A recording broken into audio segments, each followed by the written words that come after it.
بسم اللہ الرحمن الرحیم۔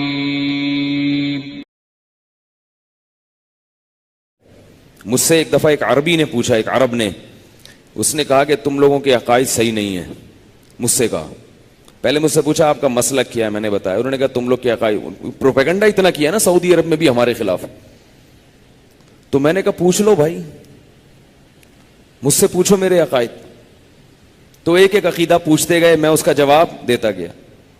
اس نے کہا یہ تو سارے صحیح ہیں، تو میں نے کہا یہی ہمارے اکابر کے عقائد ہیں، میں نے تو اپنے اکابر سے ہی سیکھے ہیں یہ عقائد، تو میں کون سا غلط ہے بھائی؟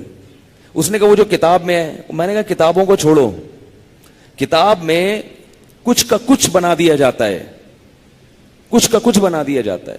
وہ کتابوں کے جواب بھی ہیں، اس پر مستقل تصنیفات ہیں، لیکن کسی کی بھی کتاب کو اٹھا کے اس کی سیاق و سباق حذف کر کے بیان کیا جائے گا تو وہ کچھ کا کچھ بن جاتا ہے۔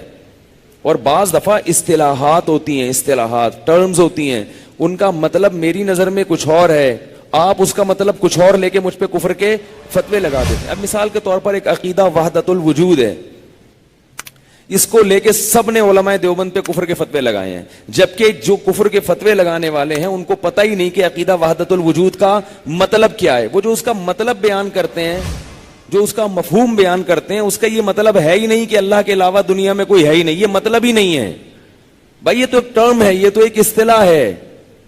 جو اصطلاح وضع کرتا ہے اس سے پوچھا جاتا ہے نا کہ آپ کا مطلب کیا ہے، کہ بھی کسی بھی اصطلاح میں اس کے لفظی معنی کو نہیں دیکھا جاتا، لفظی معنی کو نہیں دیکھا جاتا، یہ دیکھا جاتا ہے کہ اس فیلڈ کے ماہرین اس لفظ کا مطلب کیا لیتے ہیں۔ وہ مطلب اگر غلط ہے پھر آپ اس پہ کفر کے فتوے لگائے، وہ مطلب اگر شریعت کے خلاف نہیں ہے تو آپ اس پہ کفر کا فتویٰ نہیں لگا سکتے۔ جس کو عقیدہ وحدت الوجود کا مطلب ہی نہیں پتا ہے، وحدت الوجود کا لفظی مطلب تو یہ ہے کہ اللہ کے وجود کے علاوہ باقی کوئی وجود نہیں ہے، یہ مطلب ہم لیتے ہی نہیں ہے بھائی، وحدت الوجود کا یہ مطلب ہی نہیں ہے، یہ تو ایک ٹرم ہے۔